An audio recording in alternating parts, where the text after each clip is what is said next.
नमस्कार दोस्तों। सरस कहानियाँ में आप सभी का स्वागत है। आज की कहानी पसंद आए तो लाइक कीजिए, शेयर कीजिए और इस चैनल में नए हैं तो सब्सक्राइब जरूर कीजिए। तो चलिए सुनते हैं आज की कहानी। बिना माँ की बेटी श्रद्धा अपनी 3 बहनों के बाद की सबसे छोटी बहन थी। दरअसल श्रद्धा की माँ ने उसे जन्म देते ही इस दुनिया को अलविदा कह दिया था। उसका जैसा नाम था वैसा ही काम भी था। वह धर्म कर्म पर बहुत विश्वास रखती थी। पढ़ाई में इतनी होशियार थी कि अपनी तीनों बहनों को ही पीछे छोड़ सरकारी स्कूल की प्रिंसिपल बन गई। वहीं तीनों बहनें शादी के बाद घर और रसोई के काम तक ही सीमित रह गई। बिन माँ की बच्ची श्रद्धा आज जब दौड़ दौड़ कर अपने पिता को खाना पानी दवाई समय समय पर देती है तो उनका कलेजा मुंह को को होता है। वे अक्सर सोचते रहते हैं कि कैसे श्रद्धा के जन्म लेते ही मैंने उसे उठाकर रात के अंधेरे में बीच चौराहे में ले जाकर फेंक दिया था, जिसके सदमे में उसकी माँ इस दुनिया को छोड़कर चल बसी। उस दिन का वह दृश्य सदानंद जी की आंखों में आज भी चलचित्र की भांति चलता रहता है। वे जब भी आंखें बंद करते हैं, उनकी पत्नी शांति का वह गिड़गिड़ाना, अपनी बच्ची के लिए रुदन करना, लंबे लंबे बाल जटाओं की तरह बिखरे हुए, दोनों हाथ ऊपर करके अपनी बेटी की भीख मांगना और दोनों आंखों से आंसुओं की झड़ी, मुंह खुला हुआ बेहाल होती शांति अपनी बेटी को लेकर कहीं दूर चली जाने का वादा करते हुए अपने पति से बेटी को अपनी आंचल की छांव में रखने की गुजारिश करती रही। लेकिन मैं दुष्ट पापी उस समय अपनी पत्नी की एक न सुनी और अपनी मर्दानगी दिखाते हुए उस फूल सी बच्ची को उसकी माँ से अलग करके हमेशा हमेशा के लिए उससे जुदा कर दिया। लेकिन आज वही बेटी अन्य तीनों बेटियों से कहीं ज़्यादा ध्यान रखती है और प्यार भी करती है। सदानंद जी हमेशा अपने आप को कोसते रहते, काश वे उस समय को वापस ला पाते जिस रात उन्होंने श्रद्धा को चौराहे पर ले जाकर रख दिया था। उस रात शायद ठंड ने 10 साल का रिकॉर्ड तोड़ दिया था। इतनी ज़्यादा ठंड पड़ी थी, लेकिन शायद सदानंद जी को अपनी गलती का एहसास कराने के लिए ही भगवान ने उनकी प्यारी पत्नी को छीनकर बेटी को जिंदा रखा। जबकि दूसरी सुबह उजाला भी नहीं हुआ था, धुंध छाया हुआ था। तभी वे जैसे ही घर का दरवाज़ा खोले, उन्हें अपनी बेटी की रोने की आवाज़ सुनाई दी। जब वे दौड़कर उस आवाज़ की ओर गए तो श्रद्धा चारों हाथ पैर मारकर बिलक बिलक कर रो रही थी। सदानंद जी को आश्चर्य हुआ कि कमाल है, रात भर इस नवजात बच्ची को कोई खूंखार जानवर या कुत्ता भी नोच कर नहीं खाया। और उसका मासूम सा चेहरा देख फिर से उनका दिल पसीज गया और वे उसे उठाकर अपने घर ले गए। जैसे ही वे उस बच्ची को अपनी पत्नी शांति के पास खुशी खुशी ले गए, यह बताने के लिए कि यह बच्ची हमारी है, अब मैं इसे कुछ नहीं होने दूंगा, वहीं उनकी खुशी को ग्रहण लग गया। जैसे ही उन्होंने शांति को आवाज़ लगाई, शांति के हाथ पैर ठंडे पड़ चुके थे, होंठ नीले पड़ गए थे और सांस भी नहीं चल रही थी। अब सदानंद जी ने सोचा शायद शांति ने इस बच्ची पर विश्वास करके ही। उसी समय सदानंद जी को एहसास हुआ कि यही वह बच्ची होगी जो अपने पिता को सबक सिखाएगी। अपनी उम्र इसे दे दिया। अब सदानंद जी को विश्वास हो गया कि शांति ने पूरी श्रद्धा और विश्वास के साथ ही इसे अपनी उम्र दिया है, तो उन्होंने उस बच्ची का नाम श्रद्धा ही रख दिया। अब सदानंद जी अपनी बेटी श्रद्धा के एक से बढ़कर एक क्रियाकलाप को देखकर, उसके निष्काम कार्यों को देखकर रोज तिल तिल करके अपने आप को मारते हैं और कोसते हैं कि काश चौथी बिटिया के जन्म लेने के बाद भी मैंने उसे खुशी खुशी अपना लिया होता तो आज उसकी माँ जिंदा होती और आज श्रद्धा को इतनी छोटी उम्र में ही घर की सारी जिम्मेदारी के साथ साथ अपने भविष्य की चिंता न होती। वास्तव में श्रद्धा इतनी कम उम्र में ही कब बड़ी हो गई, यह सदानंद जी भी समझ नहीं पा रहे थे। अब सदानंद जी की एक ही इच्छा थी कि बिटिया पढ़ लिख कर कुछ अच्छा कर ले। उन्हें यह भी विश्वास था कि कहीं ना कहीं शांति श्रद्धा के साथ ही है और उसे हिम्मत और साहस देती रहती है। तभी तो इतनी कम उम्र में इतनी सी लड़की ऐसे करतब दिखा पा रही है। जब बिटिया स्कूल की प्रिंसिपल बन गई तो उसने अपने आप से वादा किया वह अपने पिता को छोड़कर कहीं नहीं जाएगी।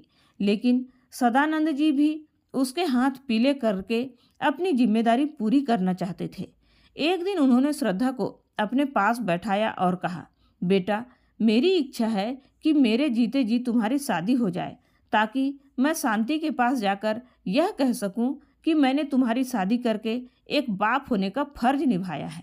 अन्यथा मुझे हमेशा यही अफसोस रहेगा कि एक तो मैंने तुम्हारे जन्म लेते ही इतना बड़ा पाप किया है और समय रहते अगर तुम्हारी शादी नहीं की तो मेरे मरने के बाद मैं तुम्हारी माँ को क्या जवाब दूंगा।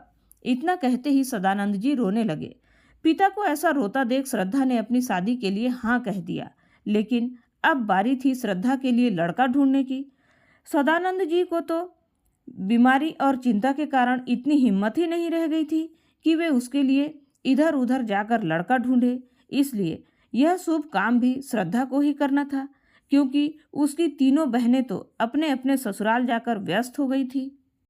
उनके पति भी कभी कभी श्रद्धा और उसके पिता का हालचाल पूछने आ जाया करते थे।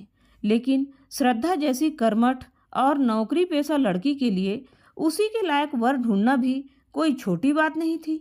इसलिए उनसे जितना बन पड़ा उन्होंने भी कोशिश की, लेकिन बात नहीं बनी। अब सदानंद जी परेशान थे कि श्रद्धा की शादी कैसे होगी। लेकिन श्रद्धा चाहती थी कि जितना हो सके उसकी शादी टलती रहे, क्योंकि वह अपने पिता को छोड़कर कहीं नहीं जाना चाहती थी। श्रद्धा ने अपनी शादी के लिए यह भी शर्त रखी थी कि शादी के बाद भी वह अपने पिता के साथ ही रहेगी। जिसको यह शर्त मंजूर हो वही उसके साथ शादी करने के लिए बात आगे बढ़ाए। श्रद्धा की ऐसी शर्त को सुनकर कोई भी सामने नहीं आता था, जिससे उसके पिता और भी परेशान रहने लगे। कुछ दिन ऐसे ही बीते। एक दिन इत्तेफाक से उनके स्कूल में एक हेडमास्टर ट्रांसफर होकर आए। उनका नाम आनंद था। जैसे ही उन्होंने श्रद्धा को देखा वे देखते ही रह गए। उस दिन श्रद्धा बहुत ही सिंपल से कपड़े पहने हुए थी, लेकिन उस साधारण से कपड़े में भी वह हूर की परी लग रही थी। उन्होंने जब हाय कहकर अपना हाथ आगे बढ़ाया तो श्रद्धा ने भी अपना हाथ आगे बढ़ा दिया। उससे हाथ मिलाकर आनंद को एक अजीब सा सुकून का अनुभव हुआ। वह तो उसी समय से उसका दीवाना हो गया। पता नहीं श्रद्धा के मन में भी आनंद से हाथ मिलाकर एक अजीब सी हलचल पैदा होने लगी। वह चाहकर भी उस घड़ी को भूल नहीं पा रही थी। उसे ऐसा अनुभव हो रहा था जैसे अभी आनंद का हाथ उसके हाथ में है, जबकि उसके पहले उसने प्रिंसिपल होने के नाते कई लोगों से हाथ मिलाया था। लेकिन आनंद के हाथ मिलाने का वह अंदाज, उसकी आंखों का वह तेज, वह चाहकर भी नहीं भूल पा रही थी। एक दिन बातों ही बातों में श्रद्धा ने अपने स्टाफ के सामने यह बात बता दिया कि उसके पापा उसकी शादी करना चाहते हैं। आनंद ने जब यह बात सुनी तो उसके मन में यह उम्मीद जाग गई कि शायद वह श्रद्धा के लिए ही बना है। उसने धीरे धीरे श्रद्धा से दोस्ती करना शुरू किया। अब आए दिन श्रद्धा के पापा की तबीयत खराब हो जाने के कारण श्रद्धा स्कूल नहीं जा पाती थी। इसलिए आनंद ही स्कूल की सारी जिम्मेदारियां निभाता रहता और किसी न किसी बहाने से वह श्रद्धा के घर पहुंच जाता। दोनों स्कूल की चर्चा खुलकर करते, जिससे श्रद्धा के पिता को भी यह एहसास होने लगा था कि आनंद ही श्रद्धा के लिए परफेक्ट है। एक दिन श्रद्धा अपने पिता के लिए दवाई लेने गई हुई थी। तभी आनंद उसके घर गया। उसके पिता अकेले अपने बिस्तर पर लेटे हुए थे। आनंद ने उनसे नमस्कार लिया और सोफे पर जाकर बैठ गया।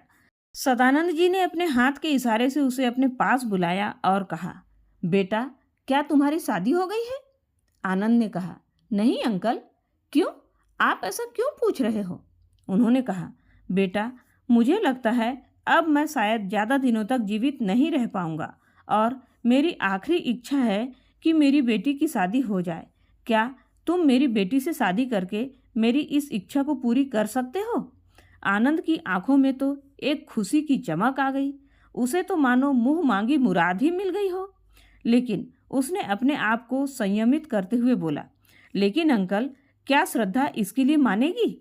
उसी समय श्रद्धा भी घर पहुंच गई, लेकिन उसने उन दोनों को डिस्टर्ब करना ठीक नहीं समझा और दरवाजे के पास खड़ी चुपचाप दोनों की बातें सुन रही थी।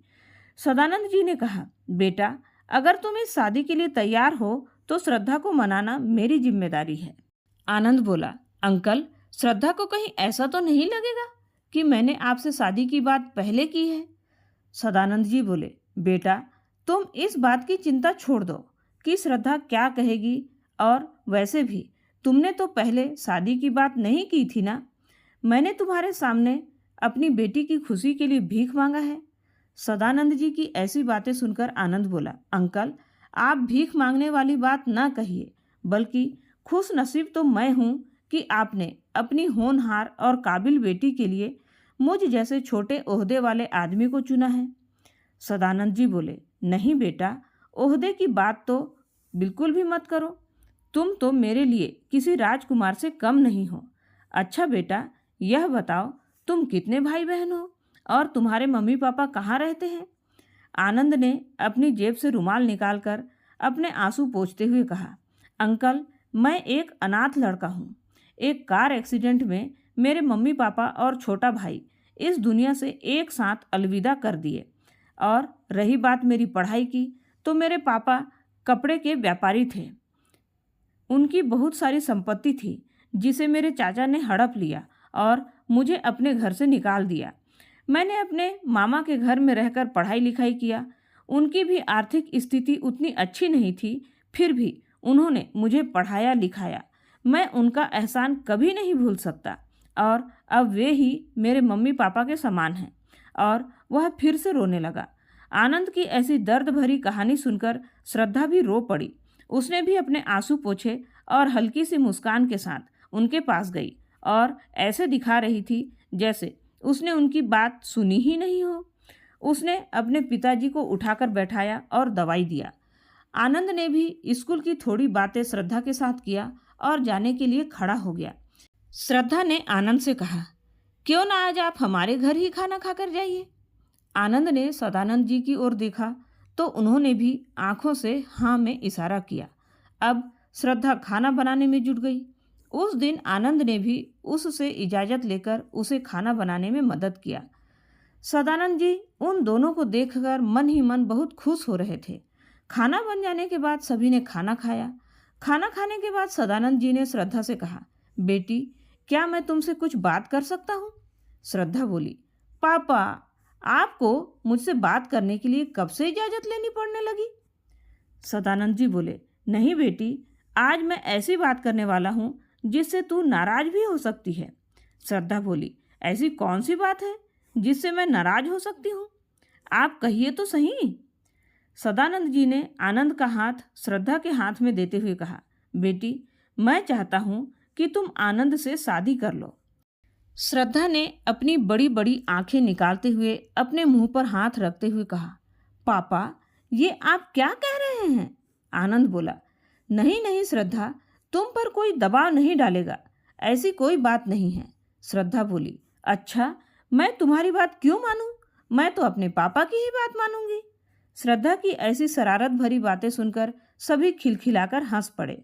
श्रद्धा ने थोड़ी देर बाद गंभीर होते हुए कहा, आनंद, मैं एक बात साफ कर देना चाहती हूँ। आनंद बोला, यही ना कि तुम अपने पापा को छोड़कर कहीं नहीं जाओगी? मैं भी तो यही चाहता हूँ कि तुम अपने पापा को छोड़कर कहीं न जाओ, बल्कि मुझे भी अपने घर में थोड़ी सी जगह दे दो। आनंद की बातें सुनकर श्रद्धा भाव विभोर हो गई और उसे ध्यान ही नहीं रहा कि पापा भी हैं। वह आनंद से गले लगकर उससे कई देर तक चिपकी रही। फिर आनंद ने कहा, मैडम जी, हमारे अलावा यहाँ कोई और भी है। श्रद्धा शर्म से झेंप गई और अपने कमरे में चली गई। अब आनंद और श्रद्धा की शादी बड़े धूमधाम से हो गई। आनंद के मामा ने कहा, श्रद्धा बेटी, तुम जुग जुग जियो। मुझे तो मेरे भांजे की बहुत चिंता थी कि उसे कैसी लड़की मिलेगी, लेकिन इस अनाथ को अब तुम मिल गई हो तो मेरी चिंता तो पूरी तरह ही खत्म हो गई। श्रद्धा बोली, नहीं मामा जी, आनंद कभी अनाथ हुए ही नहीं थे। आप जैसे माता पिता समान मामा का हाथ उसके सर पर हो, वह भला अनाथ कैसे हो सकता है? सभी लोग श्रद्धा की बातें सुनकर हंस पड़े। कुछ दिनों बाद श्रद्धा के पिता ने भी इस दुनिया को अलविदा कह दिया और मरने से पहले उन्होंने श्रद्धा से कहा था, बेटी तुम ही मेरी चिता को आग लगाना ताकि मेरा उद्धार हो सके, क्योंकि बचपन में मैंने तुम्हारे साथ बहुत अन्याय किए थे।